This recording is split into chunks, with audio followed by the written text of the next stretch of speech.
Using the 25 micromolar stock solution of crystal violet and distilled water, make 10 milliliters of 5 micromolar, 10 micromolar, 15 micromolar, and 20 micromolar solutions. Using a colorimeter, measure the absorbance of each concentration of crystal violet at the 565 nanometer wavelength for the calibration curve.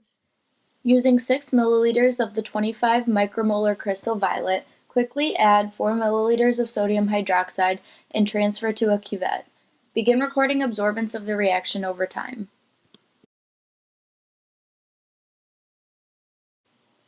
Different amounts of crystal violet and distilled water or sodium hydroxide are added to the sample for each concentration. As concentration of crystal violet solution increases, absorbance increases. This is our data table for absorbance versus time for reaction of CV with NaOH. As you can see, as time increases, absorbance decreases. We decided to use a predetermined wavelength of 565 nanometers. This wavelength was found by the Beer's law concentration curve from the pre-lab. This is how to dilute the stock solution using the dilution formula. First, plug in the value for the molarity of the stock solution, which is 25 micromolars. Then plug in the values that are needed for the dilution, 20 micromolars and 10 milliliters. Rearrange the equation and solve for the initial volume to get 8 milliliters. This is the volume of stock solution needed to create 10 milliliters of a 20 micromolar crystal violet solution.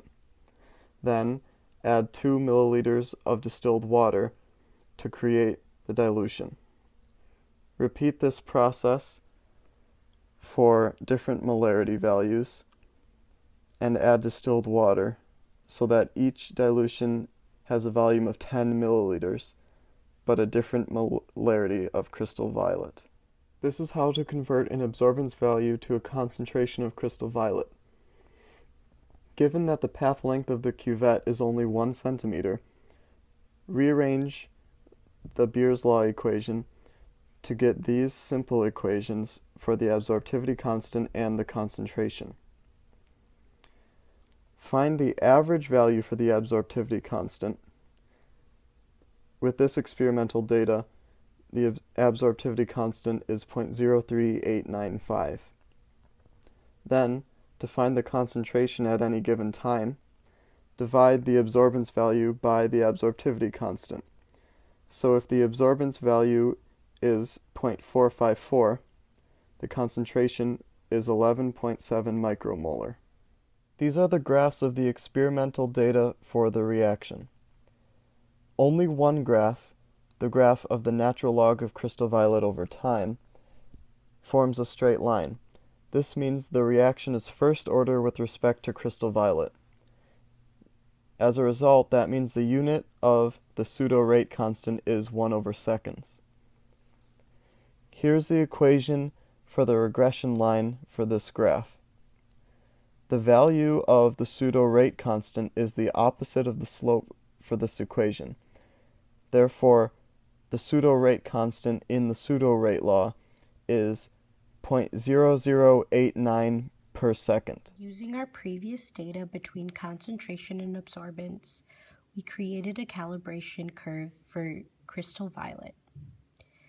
The regression line equation is y equals 0.039x plus 0.003. This graph shows the exponential trend between absorbance and time of the reaction. Using the collected data and the rate law equation, rate equals K times the molarity of crystal violet to the M. The pseudo-rate law is determined to be rate equals 0.0089 per second times the molarity of crystal violet, with the pseudo-rate constant, K, equaling 0.0089 per second, and M equaling 1.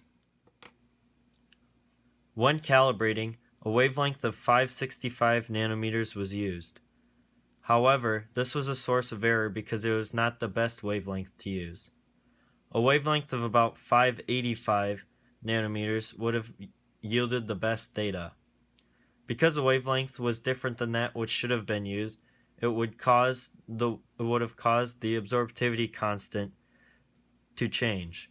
Since only certain wavelengths were available for use during the lab, with 565 nanometers being the closest to 585 nanometers, a way to correct the error would be to include a wider variety of wavelengths for use, with one of about 585 nanometers being among them.